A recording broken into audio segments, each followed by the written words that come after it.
What's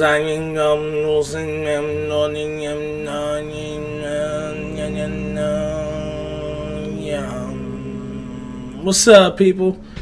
It's your boy Sean B. I'm here with an episode of The Shakedown, and today I will be discussing the Netflix original The Ritual, which is a little flick they came out with recently. So I want to give you my opinion on it. I watched it. It's about an hour and a half in length. It stars some dudes I've never heard of, some British actors. It takes place in Sweden. Pretty much moral of the story is it's a group of 5 friends.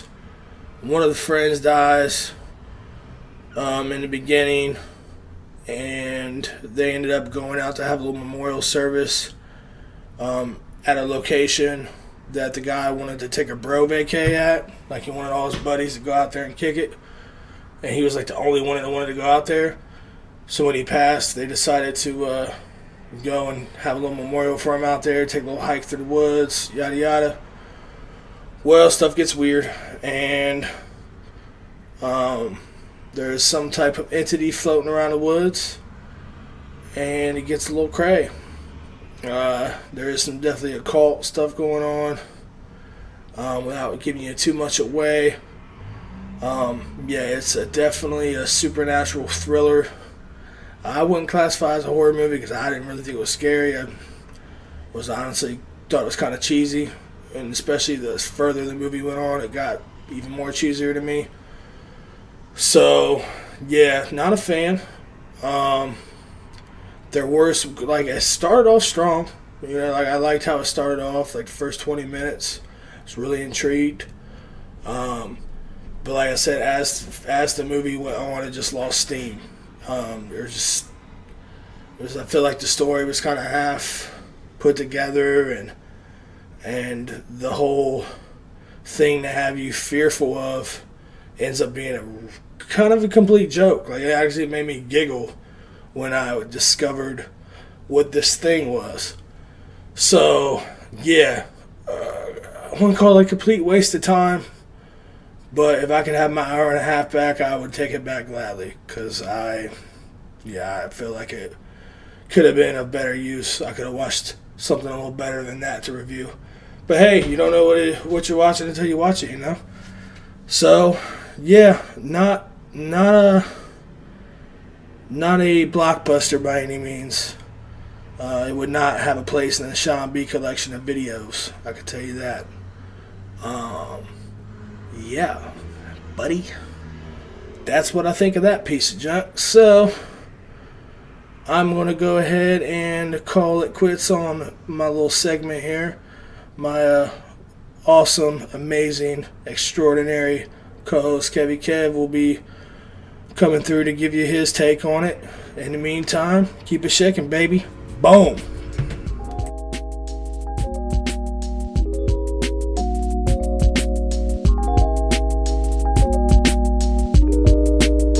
Alright guys, I don't know what Sean B was telling you guys about me, but I would strongly suggest that you ignore any and all of it. Now, when it comes down to business with this Ritual movie, I have some mixed feelings on it. It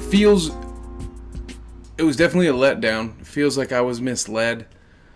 When you hear a title like The Ritual, and you watch the trailer, as I did again right before I started the movie, just to kind of get a refresher of, okay, like, what did they tease me with? What did they say this was going to be like? And then how did it turn out? And I was really thinking this was going to be some sort of occult, cultish atmosphere.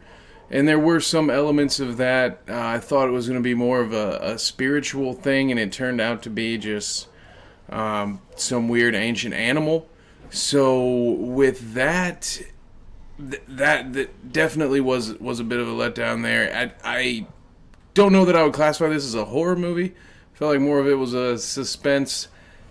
I definitely thought there could have been improvements on the writing end, some ham-fisted dialogue.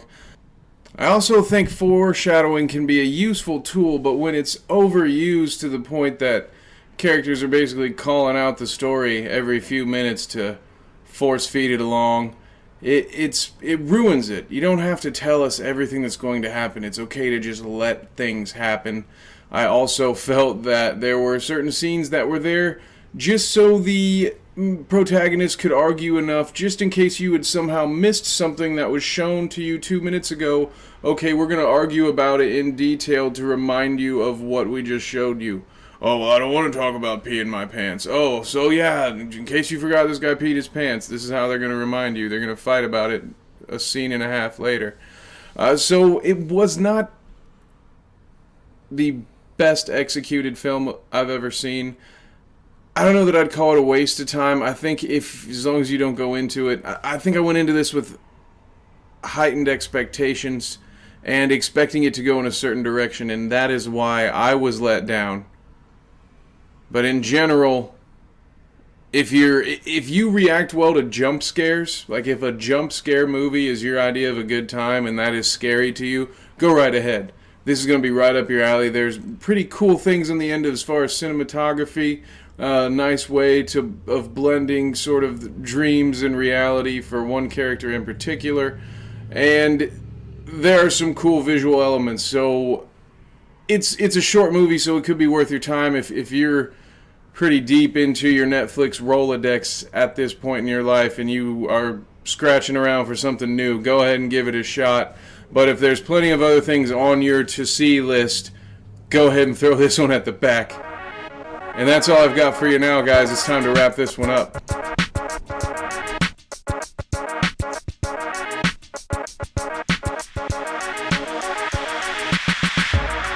Alright, people, you have it. Kev's got his piece in, I got my piece in. We both watched the video and gave you our take on it. So we are joined here to wrap it up. Yo! Give you our final grades for this film, The Ritual. That can be found on Netflix, and it's a Netflix and original. Yeah. Oh, jeez, that is. Anyways, Kev, what's your grade on this piece? I gave this one a B. I put in my notebook the number 80 with a plus minus sign, sort of a give or take. And also, it was sort of in that C plus B minus range for me when you consider what it is. If this had been in a box office, it's probably a C minus D plus, but it's not. It's a Netflix movie with an... I know some of these Netflix shows get big old budgets, but not all of them do. So I thought that this was a good idea, poorly executed, and I'm hoping for a sequel. I'm hoping for an Evil Dead 2 sort of start where you think you think the hero wins in Volume 1, but then you find out, oh no, it's just begun. And maybe this can go a little further. They can add to this, kind of make up for some of their mistakes. But what about you, sir? What do you got for your grade? I actually give it a D plus. Ooh. Yeah, I was not happy with it, man. I mean, like I said, it started off strong, but about 20 minutes in, started to lose steam. I said once they got to like the cabin was when I started to kind of lose interest. Was after that I was like, this is kind of whack, dude. So yeah, I would not recommend watching it unless you're a fan of, like, people just kicking it in the woods and occasional creepy stuff happening. If that's your thing, this may be the movie for you. But I like a little more excitement than that when I invest an hour and a half of my time. So, for me, D plus, baby, is what I'm rolling with. Well, there you heard it, folks. I guess I gave it a little more credit than you, but you're not a bank. It's not your job to give that credit out. Well, anyway, folks, this has been our first Dueling film review, and we look forward to bringing you many more. And with many more in mind, Shumby, what do you got headed down the pipe as far as film reviews? What can the people look forward to? You can actually tune in here soon. I will be releasing a review on Open House, which is another Netflix original. So be on the lookout for that. And we'll also be having some of our classic just snack reviews and stuff coming your way. But as far as films, the open house will be the one to look out for as of right now. Some Snassics, dude. Yeah. Kev, what you got coming to the people? I'm gonna be hitting them with the Cloverfield Paradox. I know I am technically late to that party, but I'm watching it a second time, putting some theories together. This is a really fun little cinematic universe to explore, and you guys can go anywhere. There are plenty of great places to find some movie explained videos. I didn't want to do that. I want to do something a little different. Also, gonna have for you guys the first episode of the Source Wars. I'll just leave it at that for now. I don't want to spoil it yet. But this is the Shakedown. Find us everywhere online at Shakedown Squad. If you have anything you'd like us to review, let us know. We'll think about it. Alright guys, well you have been a wonderful audience. That is it for now. We will see you next time. Keep it shaking, baby.